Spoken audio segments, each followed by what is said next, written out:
Now, here in the UK, centrism appears to be as dead in the water as it is in Trumpland. But is that really the case? I spoke to Sandra Khadhouri from Renew, one of the many political movements hoping to take the centre ground here in Britain. I started off by asking her why she thinks centrism is right for the UK now. Well, we believe the time is right for a new political party. We've seen that we are at a moment of crisis in Britain right now, with many disaffected people and also many Remain voters who actually believe we should not be leaving the European Union. And we believe it is time to bring fresh blood into the system. There's loads of attacks on centrism at the moment and middle politics. Would you agree with people who say that centrists are not concerned with a fundamentally new way of living, changing the world, but they're just extremely confident individuals who are confident in their ability to lead, that there's an elitism really in the middle, a luxury. What do you think about that? I think what we are trying to do is to avoid labels, really. We're trying to come up with some pragmatic policy ideas that steal from right and left and the centre ground. We believe we're going to have some progressive policies that definitely look to the future, but also go back and look at why these inequalities have spread in the country and whether we can address them with some bold initiatives. But what about the argument that centrist politics is just devoid of real political philosophy or values? Do you have to keep on making allowances on your values and beliefs to reach the centre?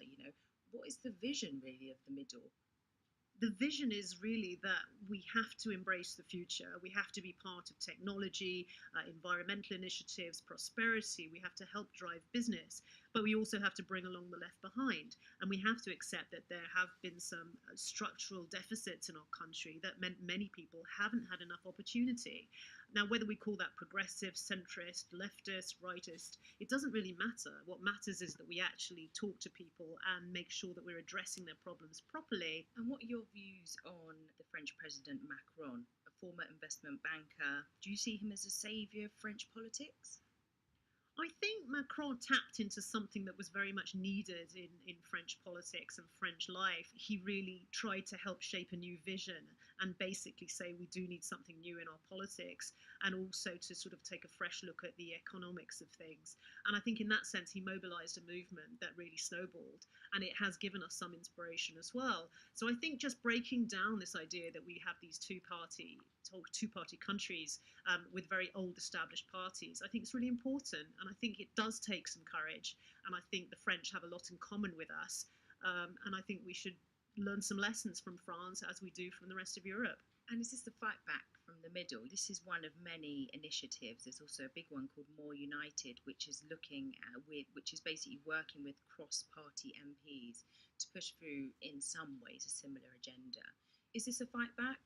I think so. I mean, I think what we've seen in recent years is the polarisation of our political parties. And people are fed up with that. They're fed up of seeing parties fighting with each other and also going back on what they believe. I mean, I think we've seen since Brexit, there has been some lack of courage from our MPs and other politicians to really stand up for what they believe.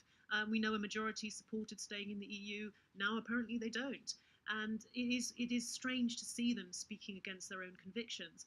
So this is not lost on the British public, and I think that's what we're tapping into. We will try and tell the truth. There will have to be compromises, as any political party, but we also want to come from a position where we're not afraid to say what we believe is the best for the whole of the British nation.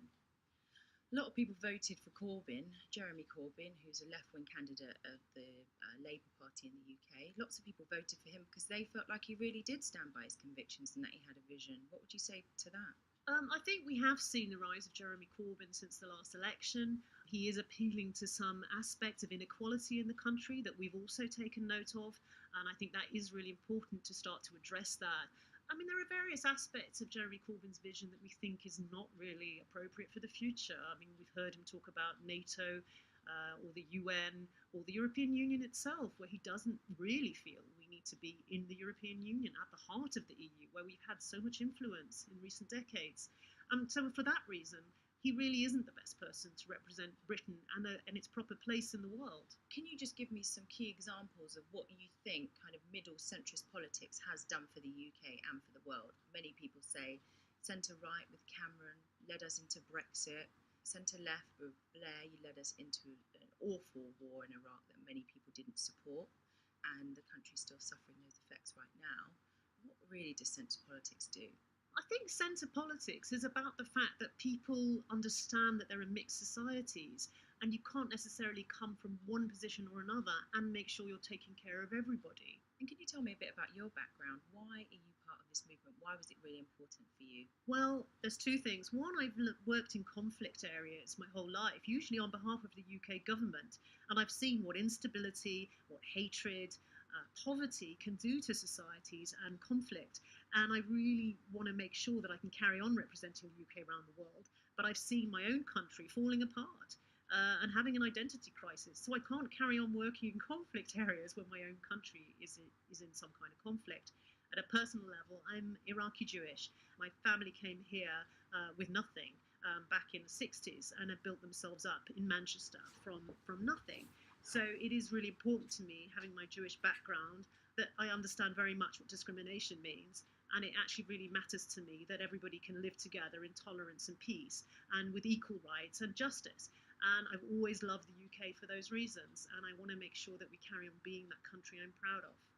And as you said yourself, you come from an immigrant family, your family came here with nothing. On that very deeply personal level, when you saw that anti immigrant agenda being pushed and not challenged that much, what did you think about that? It is really painful because I think we've always seen the UK as a country where people can live together. Was it shocking for you? Yes, I was shocked. It did make me feel that I don't know the UK as well as I thought I did. I've spent a lot of time outside the country working in conflict countries in the last few years, and I did feel a shock. And also at the anger at inequality. And when I read more and more about it and listen to people, I'm angry that successive governments have failed to protect the interests of the whole nation and have ignored actually entire communities who are feeling the effects of low wages and not having moved forward in their lives. And that disturbs me a lot. And I feel that as a country, we need to own up to the fact that we've let people down here. And only then can we actually sort of address the problems again with a fresh eye and start to bring people back together. I think once people are happier, they will be more tolerant again in the way that they always were. And I'm just really interested in kind of who is Renew actually, because when you think about it, it's obviously made up of people with different opinions. Are there people on the left, people on the right? What happens when you fundamentally disagree on a topic like people who are left and right often do? Building a new party is a fascinating process. I mean, obviously, there are a lot of teething problems. We have lots of arguments, but actually, that's quite useful because it means we're trying to grow and find the right solutions. And it also means we're further ahead. So I think when we look at our team, we know that we've got some gold there because we're actually really of the same mind.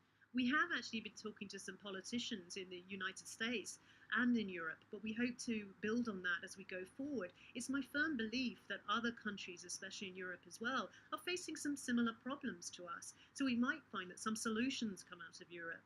And instead of the EU being the bogeyman, they could actually help us to actually get us out of the situation we're in now. Can you really have centrist middle politics that has a kind of real vision? Is it just full of compromise of things that are just fundamentally just not good for the world? We think at Renew that actually we need to take ideas from wherever they most make sense. So whether that's from the right or the left, it's basically about addressing inequality, but also supporting business and technology and prosperity for the future. We believe that actually the divisions are not so much between right and left anymore, but between open and closed. Do we want to be a country that's open to the rest of the world and willing to work with them and negotiate, or do we want to be a closed country that retreats into isolationism and a nostalgia for a fantastic past that we didn't necessarily have? And I think that's where the debate is at the moment, whether being open or closed is actually better for Britain. And we believe being open is the best. That was Sandra Khadhouri from Renew.